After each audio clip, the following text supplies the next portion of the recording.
You didn't have to cut me off. Think that I could never happen, that we were nothing. I don't even need your love, but you treat me like a stranger, and I feel so low. Didn't have to stop so long. Had to find connection, simply change your number. I said I need that though. Now you're just somebody that I used to know. Now you're just somebody that I used to know. Now you're just somebody that I used to know.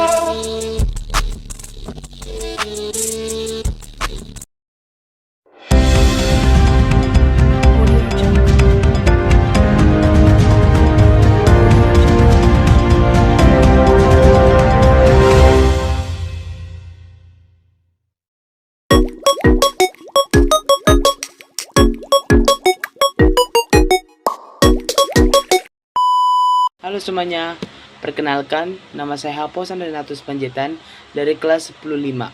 Di sini saya akan menjelaskan tentang sejarah ruang dan waktu. Sebelumnya, apa itu sejarah ruang dan waktu? Ruang dan waktu telah menjadi subjek diskusi dan pemikiran filosofis, ilmiah, serta budaya sepanjang sejarah manusia.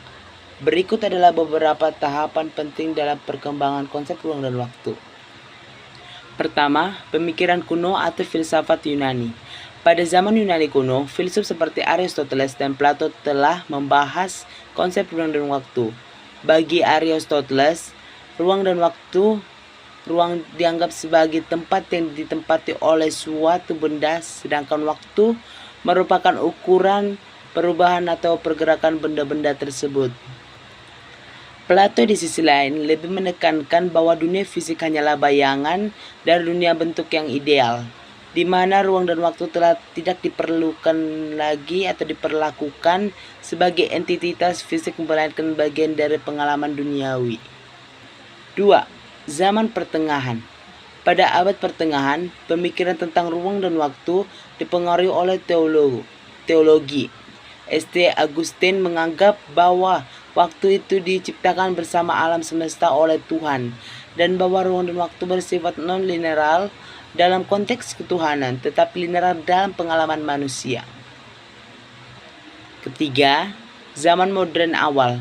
Pada abad ke-17, ilmuwan seperti Isaac Newton menemukan pandangan bahwa ruang dan waktu adalah entitas absolut yang terpisah dari materi, sebagai panggung tetap tempat benda-benda bergerak, sementara waktu terus berjalan secara linear terlepas dari apapun yang terjadi. 4. Relativitas Einstein. Pada abad ke-20, teori relativitas khususnya dari relativitas umum yang diajukan oleh Albert Einstein merevolusi pemahaman kita tentang ruang dan waktu. Dalam teori Einstein, ruang dan waktu bukanlah entitas yang terpisah, tetapi merupakan bagian dari spektrum atau ruang waktu yang bisa berubah tergantung pada kecepatan dan gravitasi. Kelima, filsafat modern dan postmodern. Di luar sains, para filsuf seperti Henry Bergson dan Martin Heidegger membahas konsep waktu dari sudut pandang eksistensial. Bergson berargumen bahwa waktu tidak dapat dipahami hanya sebagai urutan peristiwa, melainkan sebagai suatu pengalaman langsung yang disebut durasi atau dur. Heidegger menekankan bahwa pemahaman manusia tentang waktu sangat erat kaitannya dengan keberadaan kita di dunia ini. 6. Fisika modern.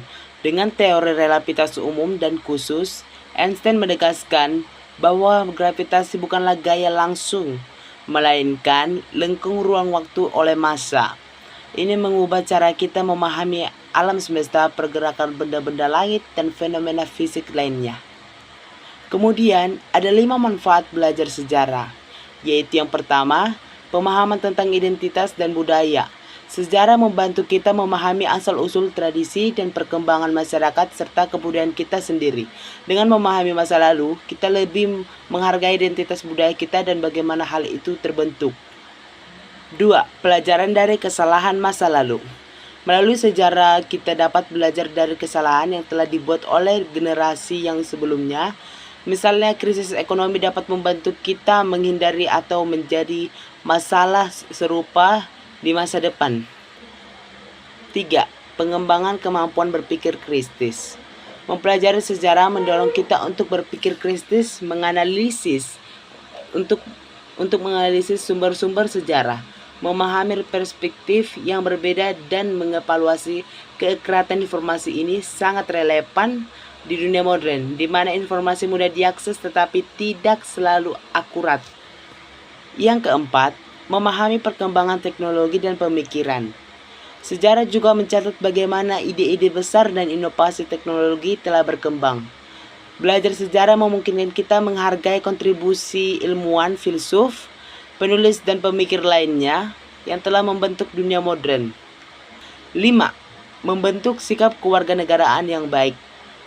Memahami sejarah di negara itu atau masyarakat kita dapat membantu menjadi warga negara yang lebih baik dengan menghargai proses yang demokrasi, keadilan sosial, dan hak asasi manusia. Sejarah juga memberikan wawasan tentang perjuangan panjang untuk mencapai kebebasan di hak yang kita menikmati hari ini.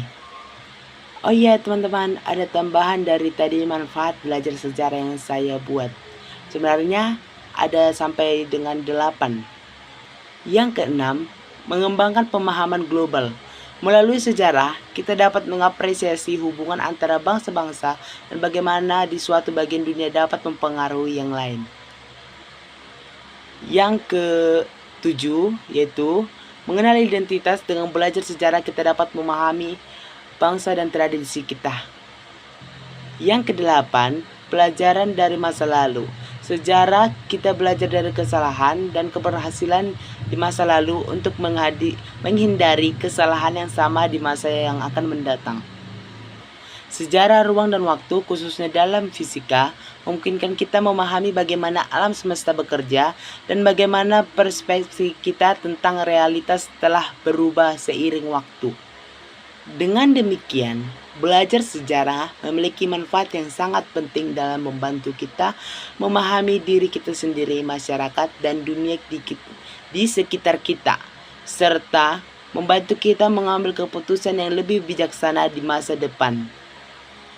Sejarah juga memberikan wawasan tentang perjuangan panjang untuk mencapai kebebasan dan hak yang kita menikmati hingga hari ini. Demikian hasil presentasi ataupun hasil tugas saya sejarah. Jika ada salah kata ataupun yang kurang baik, mohon dimaafkan. Sekian dari saya, Aposan Renatus Panjaitan, mengucapkan terima kasih.